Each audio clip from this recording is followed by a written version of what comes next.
Function and function में आज जो हम कवर करने वाले हैं वो एक तो composition of functions and invertible function. So in this section we will study composition of functions and the inverse of bijective functions. हमने आपको प्रीवियस क्लास में बताया था कि बाइजेक्टिव फंक्शन क्या होते हैं. तो बाइजेक्टिव फंक्शंस वो फंक्शंस होते हैं जो 1 1 1 1 एंड ऑन टू होंगे. ठीक है, उसको हम बाइजेक्टिव बोलते हैं. ठीक है, अब कंपोजिशन ऑफ द फंक्शन पे हम बात करेंगे. तो कंपोजिशन ऑफ फंक्शन क्या है? कंपोजिशन का मतलब, जैसे मान लीजिएगा मैंने एक सेट ए ले लिया और सेट ए में मैंने ये बात कही है कि जो स्टूडेंट्स हैं, all students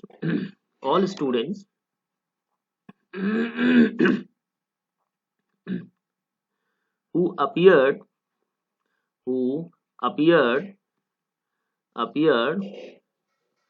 in 10th class examination board. ठीक है, 10th class board एग्जाम. ठीक, ओके. और एक सेट बी लिया, जैसे आपको बोर्ड एग्जाम के द्वारा हम ये कह सकते हैं कि एग्जामिनेशन में, और उसमें एक रोल नंबर आपको दिया गया है. ठीक है, बी जो है हम एक ऐसा सेट ले लें, हम ऐसा कह सकते हैं, यहाँ पर रोल नंबर लिख दें, roll number of all students who appeared in 10th class examination. ठीक है, बी जो सेट है वो मैंने ऐसा सेट लिया, जब आपको बोर्ड ने एक रोल नंबर दे दिया, इसके बाद में उसने कॉन्फिडेंशियली एक कोड नंबर दे दिया, तो हम कह सकते हैं कि यहाँ पर कोड नंबर आपको code number generated by board. ठीक है, तो कोड नंबर एक जनरेट किया गया. ठीक है, अब यहाँ पर ठीक है, एक चीज अब हम क्या देखेंगे कि यहाँ पर जो बात की गई है कि let B subset of N and C subset of N. बिल्कुल सही बात की गई है. तो जो बी है वो भी सबसेट होगा एन का, और सी है वो भी सबसेट होगा एन का. ठीक है, by the set of all code numbers. तो एक फंक्शन तो किस चीज के लिए हो जाएगा? एक फंक्शन हो जाएगा ए मैप्ड टू बी. ठीक है, और एक फंक्शन जी है जो मैप्ड हो जाएगा बी टू सी. यानी दोनों फंक्शन को हम जब मिला देंगे तो कंपोजिट फंक्शन हम कहलाएगा. मतलब हर बच्चे को उसके रोल नंबर के अकॉर्डिंग एक कोड नंबर दे दिया जाए.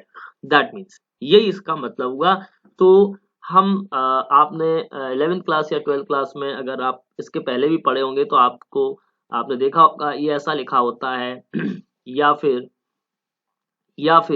जी ऑफ एफ एक्स लिखा होता है.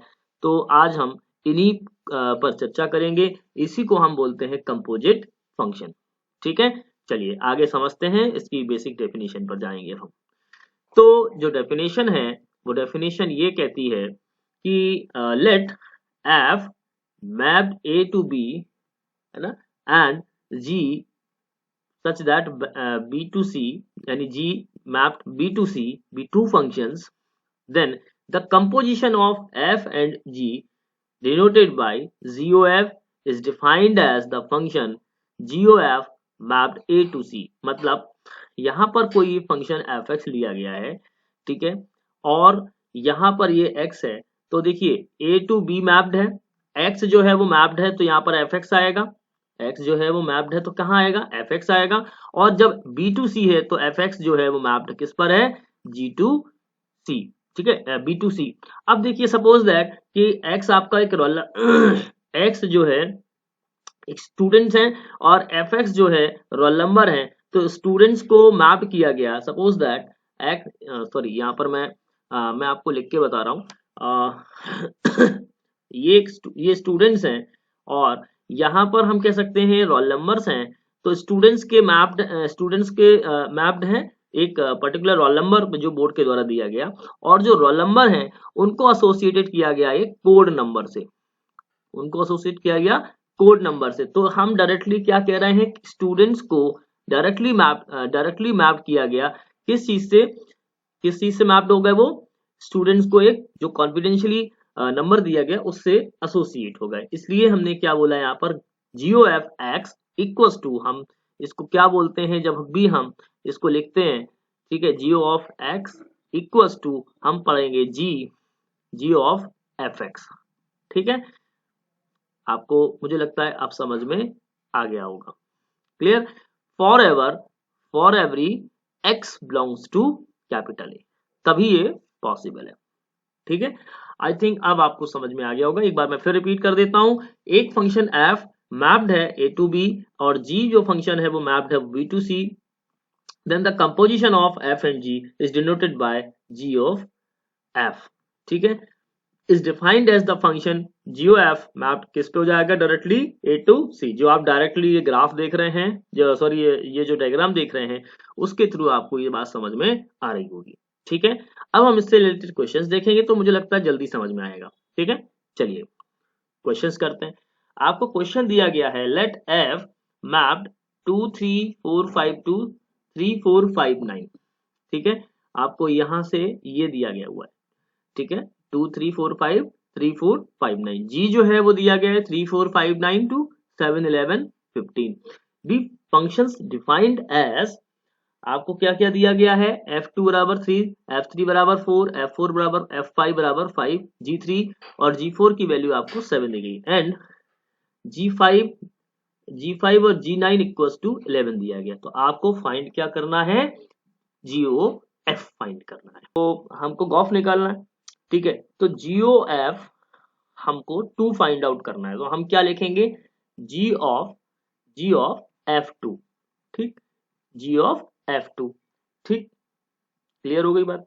अच्छा, G ऑफ F2 बराबर, ठीक है, G ऑफ F2 ये निकालना है मुझे।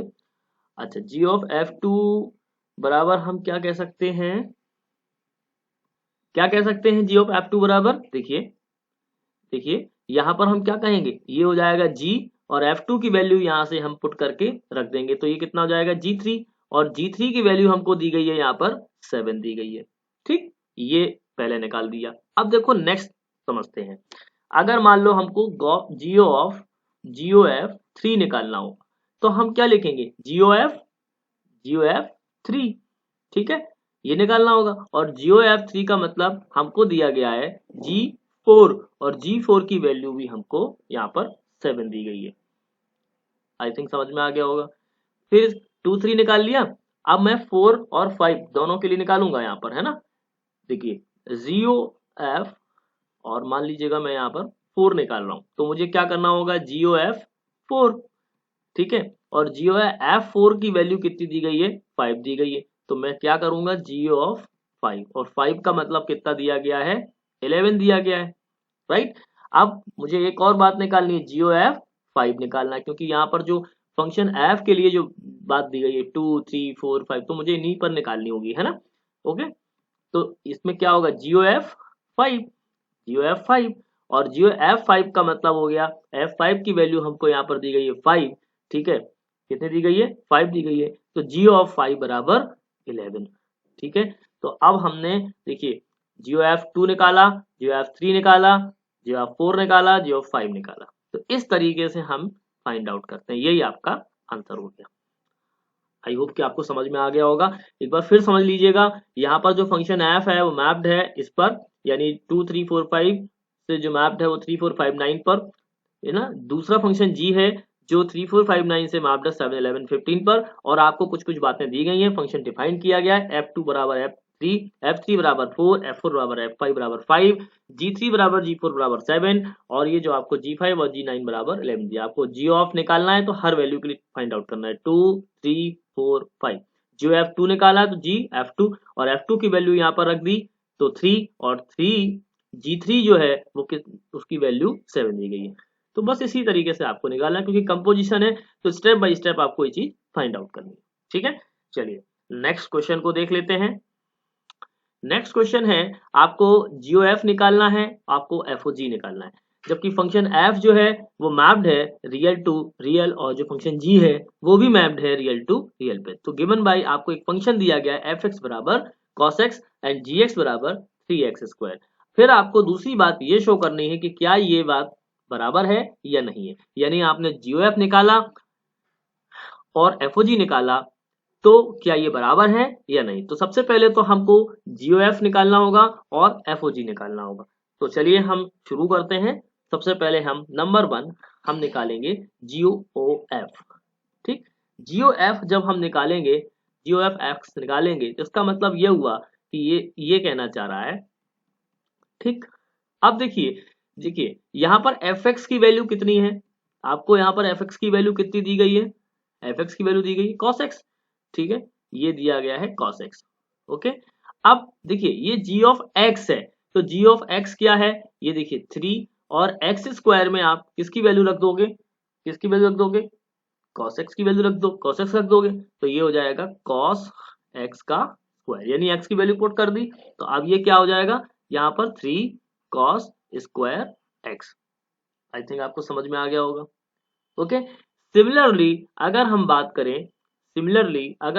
करें FOG ऑफ x, तो इसको आप कैसे लिखेंगे, यहाँ पे लिखेंगे f ऑफ, क्या लिखेंगे, g ऑफ x लिखेंगे। मतलब अब g ऑफ x क्या है, g ऑफ x ये है 3x स्क्वायर, और ये 3x स्क्वायर हम कहाँ रख देंगे, देखो मैं स्टेप बाय स्टेप आपको समझा रहा हूँ, 3x स्क्वायर।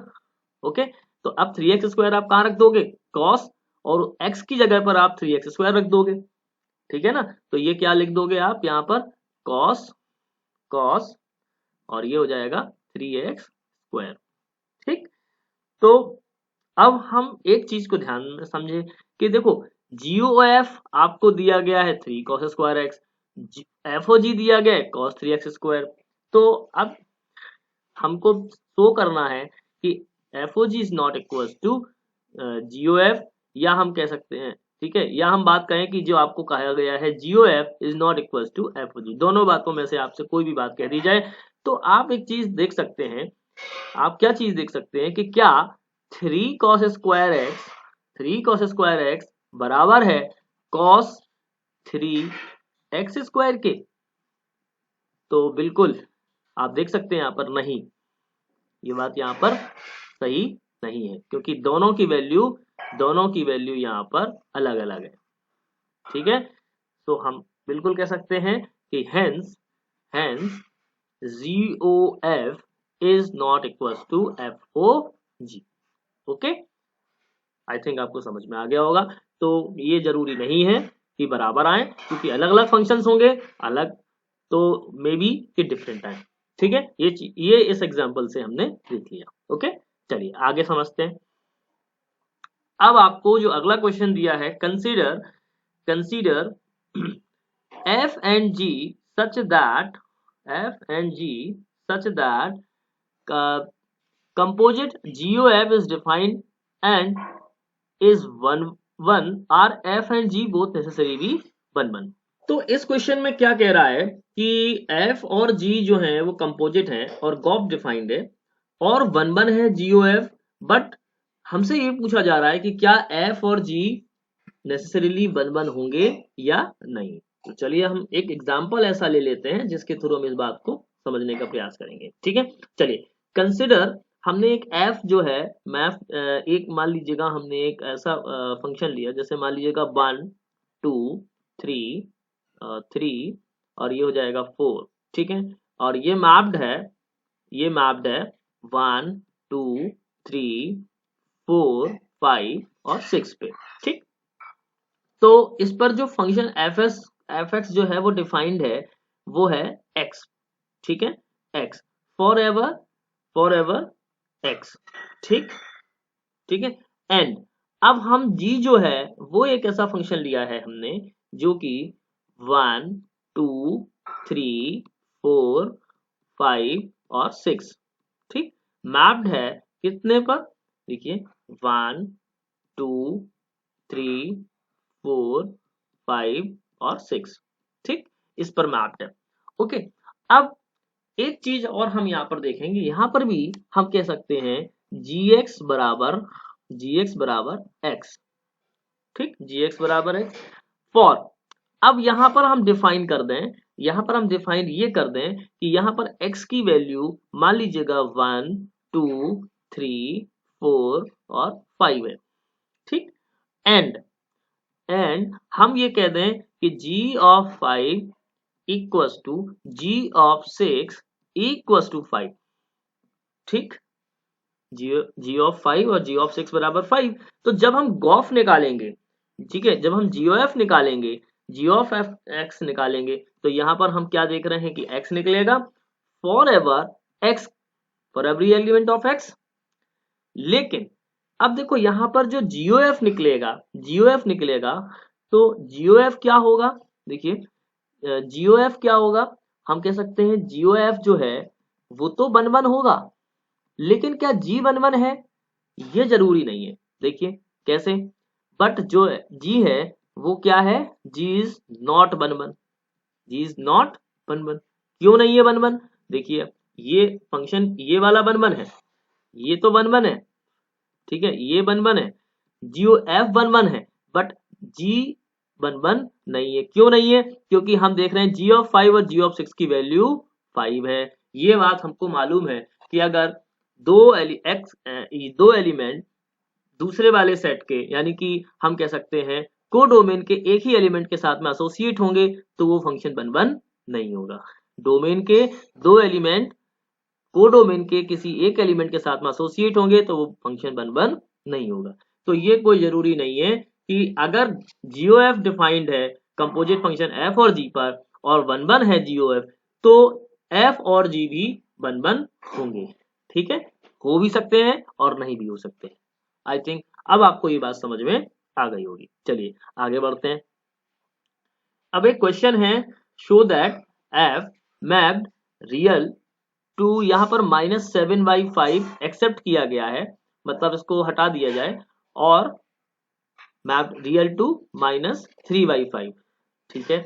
ये क्वेश्चन है, इज डिफाइंड बाई, यहाँ पर ये फंक्शन एफ एक्स दिया गया है 3x + 4 अपॉन 5x - 7, एंड जी के लिए ये बात कही गई है कि -3/5 एक्सेप्ट करके और यहाँ पर रियल मिले और रियल में से 7/5 ना मिले। इस डिफाइंड बाई यानी कि ये दो फंक्शन दिए गए हैं, फिर आपको एफ ओ जी बराबर ये दिया गया है, जी ओ एफ बराबर ये दिया गया है ना। सो वेयर यहाँ पर हमको ए बराबर ये लेना है और बी बराबर ये लेना है, ठीक है। तो आगे हमको क्या बताना है कि identity of A is equal to X हो for every element of X that belongs to A, ठीक है। इसी तरह से हमको ये बताना है कार the identity function on set A and B, ठीक। हमको ये बात प्रूव करनी है। तो सबसे पहले तो मैं आपको GOF बताऊंगा, ठीक है।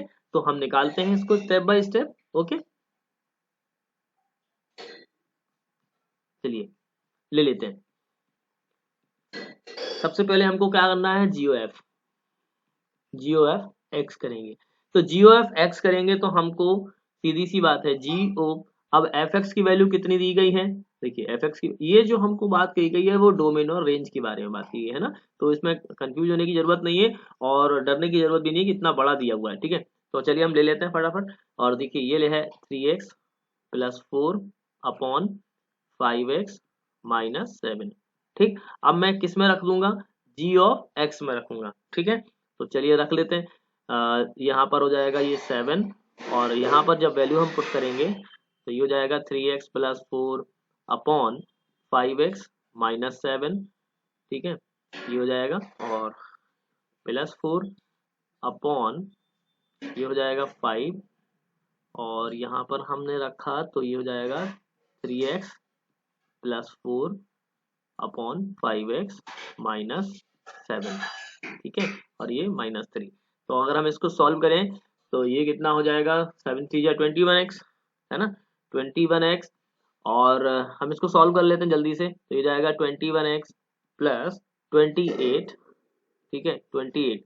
अब देखिए इसको इसको मल्टीप्लाई कर लीजिएगा तो ये जाएगा कितना, एलसीएम लेके, तो ये जाएगा 20x, है ना, -28, ठीक है, ये हो जाएगा, और ये वाली वैल्यू और ये वाली वैल्यू आपस में कैंसिल हो जाएंगी, तो मैं सीधा सीधा डायरेक्टली लिख रहा हूँ, ठीक है।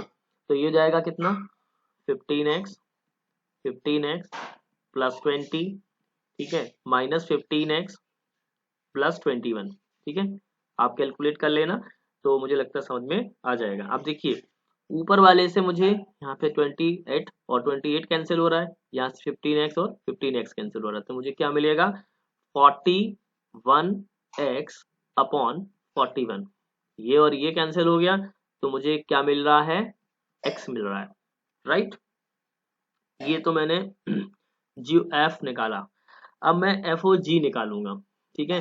एफ ओ जी निकालूंगा तो एफ ओ जी के लिए आपको बता दूं, है ना, एफ ओ जी मैं यहाँ निकाल लेता हूँ, एफ ओ जी मैं यहाँ निकाल लेता हूँ, F O G of X निकालना है, ठीक है।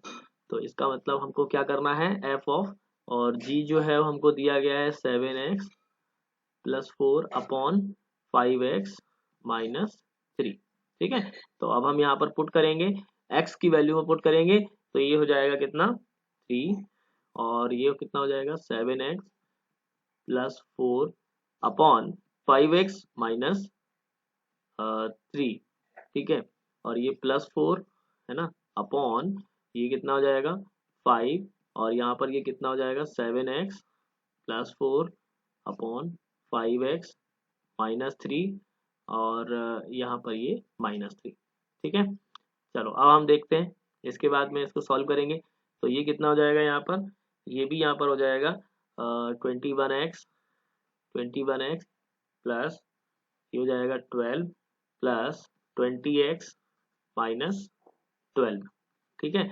और यहाँ पर भी सेम एस वही आएगा, मल्टीप्लाई कर लेंगे तो ये हो जाएगा कितना 35x, है ना, और प्लस 20 माइनस 35x और प्लस 21, ठीक है। तो यहाँ पर अगर हम देखेंगे तो देखिए ये 12 कैंसिल, और ये 35x ये 35 कैंसिल, तो 21x प्लस 20 41x, है ना, 41x अपॉन 41, तो ये और ये कैंसिल हो गए, तो कितना मिला x मिला।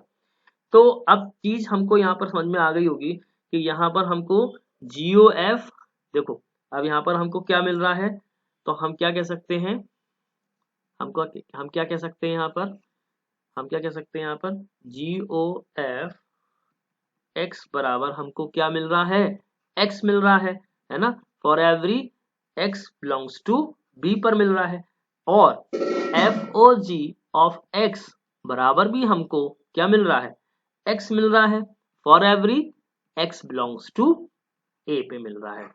तो हम यहाँ पर क्या कह सकते हैं, विच इम्प्लाइज, हम क्या कह सकते हैं, हम यहाँ पर क्या कह सकते हैं, देखिए यहाँ पर हम क्या कह सकते हैं, यहाँ पर हम क्या कह सकते हैं कि GOF equals to identity of B and FOG equals to identity of A मिलेगा।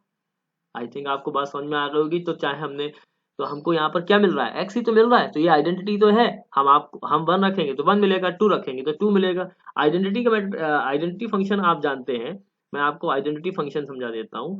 जैसे कि ये हमारा एक्सेस है, तो आइडेंटिटी फंक्शन का मतलब ये है आइडेंटिटी फंक्शन। तो fx बराबर x अगर मिल रहा है तो इसको हम पढ़ेंगे, इसको हम क्या बोलते हैं, आइडेंटिटी फंक्शन, ठीक है। तो इसलिए यहाँ पर हमको दोनों ही केस में क्या मिल रहा है, आइडेंटिटी फंक्शन मिल रहा है, इसलिए तो GOF बराबर आइडेंटिटी ऑफ B और FOG बराबर आइडेंटिटी ऑफ A, यही बात यहाँ पर कही गई है।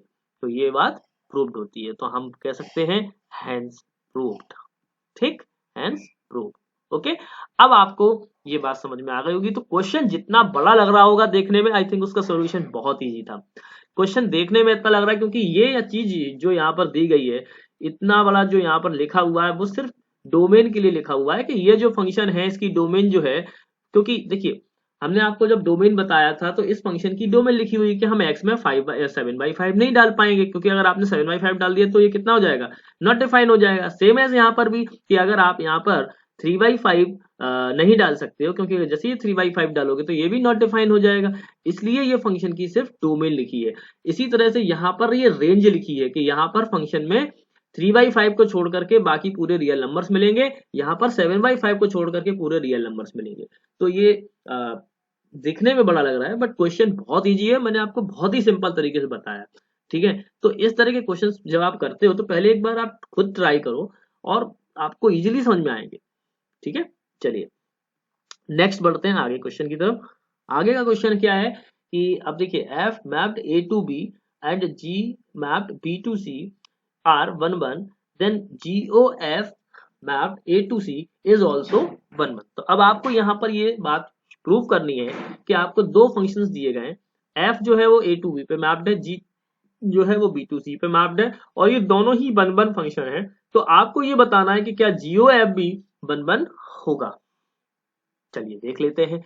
मान लेते हैं हम यहाँ पर, सपोज हम यहाँ पर GOF ले लेते हैं। तो दो अलग अलग एलिमेंट्स हैं, तो GOF x1 बराबर हम क्या 1 1 के लिए हमको क्या प्रूव करना है, GOF x2। हमको मालूम है जब हम कोई भी फंक्शन 1 1 बताते हैं तो 1 1 के लिए हमको क्या चीज देखनी होती है, हमको क्या चीज देखनी होती है कि हमको fx1 बराबर fx2 देखना होता है। ठीक है ना, तो हम दिस इंप्लाइज क्या कहते हैं, x1 बराबर x2, है ना, where x1 x2 is belong करें, है ना, x1 x2 किस में बिलोंग करें, x में बिलोंग करें। ठीक है ना, तो हम x1 बराबर x2 और x1 बराबर x2 अब हमने चेक करवा लिया। अब देखिएगा सीधी सी बात है कि अगर मैंने यहाँ पर g of x1 equal to g of x2 लिया है तो हम यहाँ पर इस चीज को ऐसे लिख सकते हैं, g of f of x1 equal to g of x और ये देखिए x2। ठीक है, ये ले लिया। तो यहाँ पर हम क्या बात कर रहे हैं कि fx1 बराबर fx2।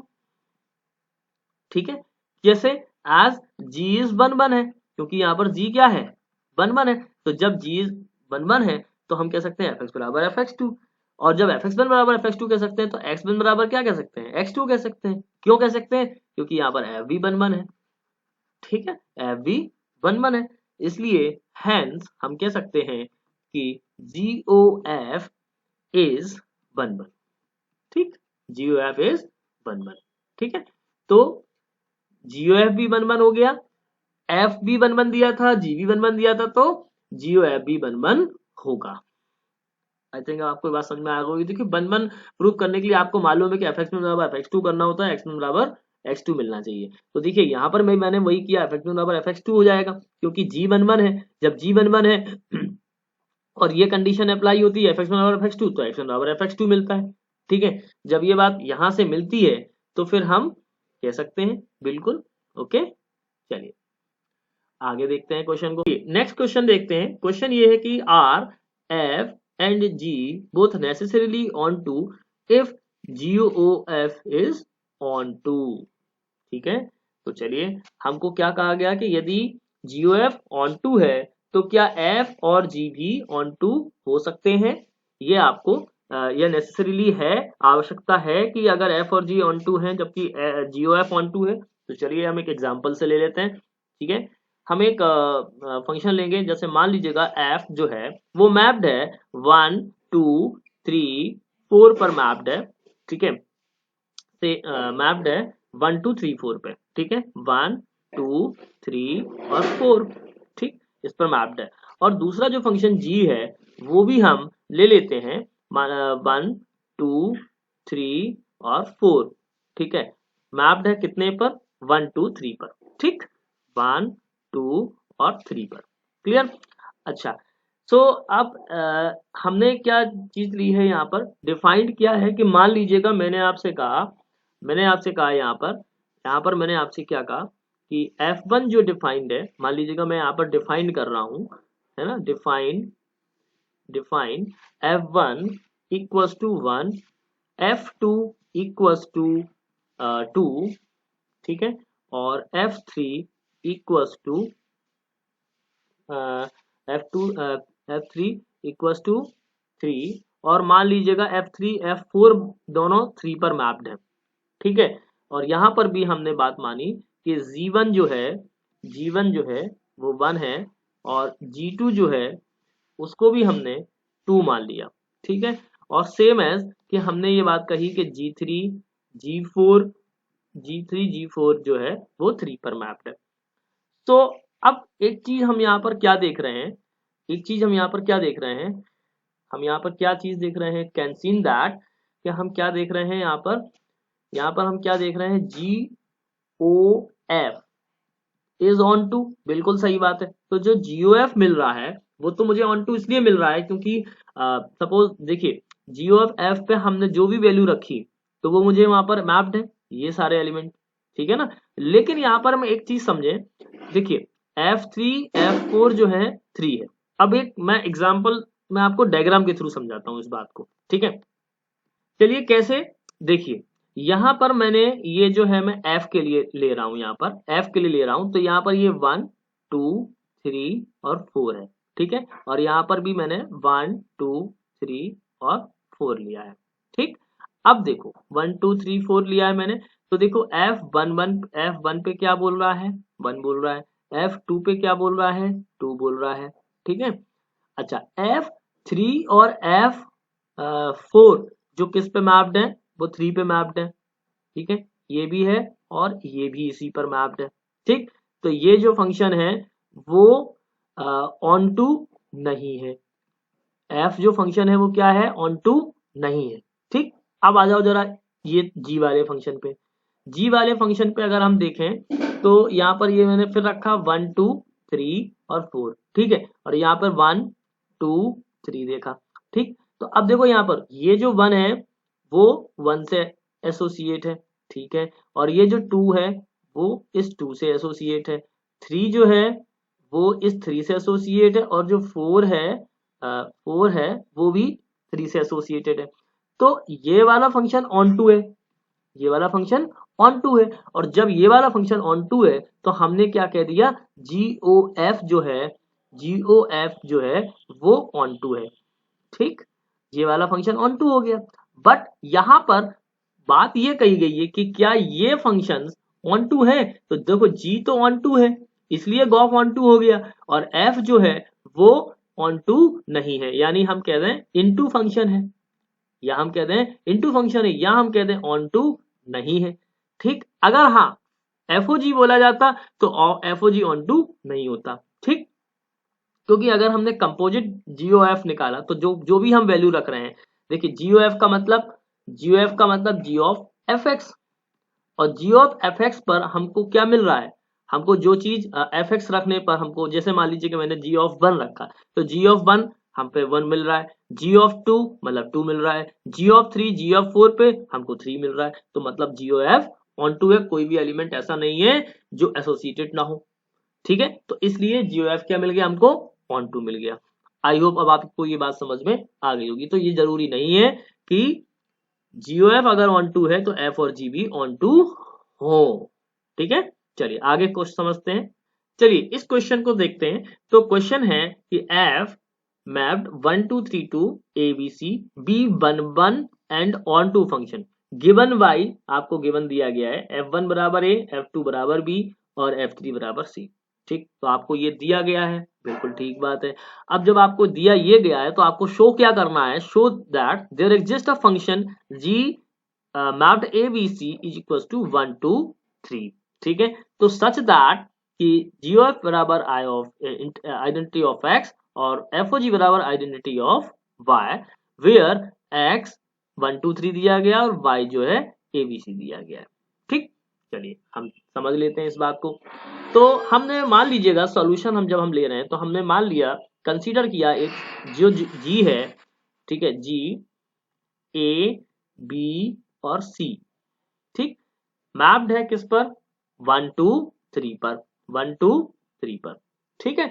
तो अब इसके हिसाब से हम क्या कह सकते हैं, G ऑफ A क्या दिया गया है, 1 दिया गया है, G ऑफ B हमको 2 दिया गया है, और G ऑफ C हमको कितना दिया गया है, 3 दिया गया है, ठीक है।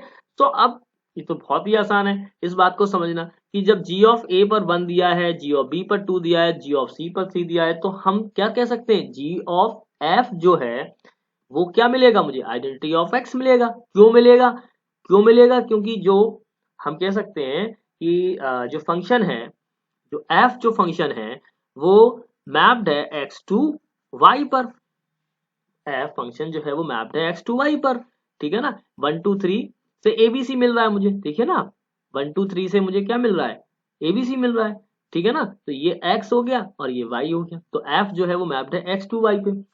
अब देखो G जो है जी जो है वो जी जो फंक्शन है वो y से x पर मैप्ड है ना, क्योंकि यहाँ पर देखो यहाँ पर क्या है, g ऑफ a बराबर 1 दिया है और g ऑफ b बराबर 2 दिया और g ऑफ c बराबर 3 दिया गया है।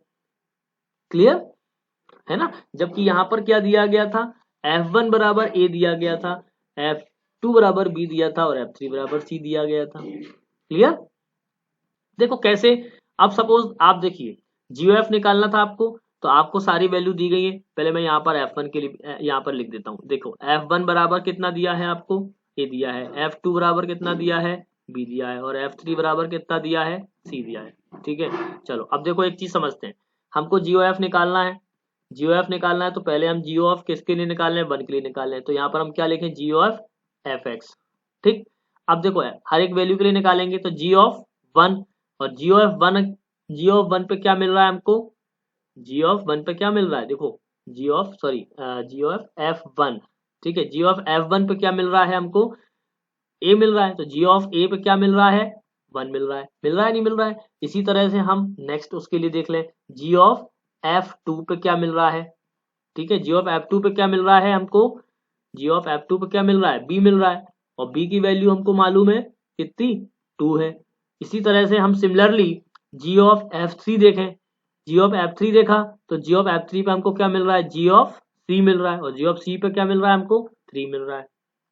तो हम क्लियरली इसको आइडेंटिफाई कर पाएंगे, वेरीफाई कर पाएंगे कि GOF बराबर identity of X is the function on X। ठीक है ना, एंड FOG बराबर भी हम देख सकते हैं, यहाँ पर देखिए FOG बराबर हम क्या कह सकते हैं, आइडेंटिटी ऑफ Y, बिल्कुल कह सकते हैं।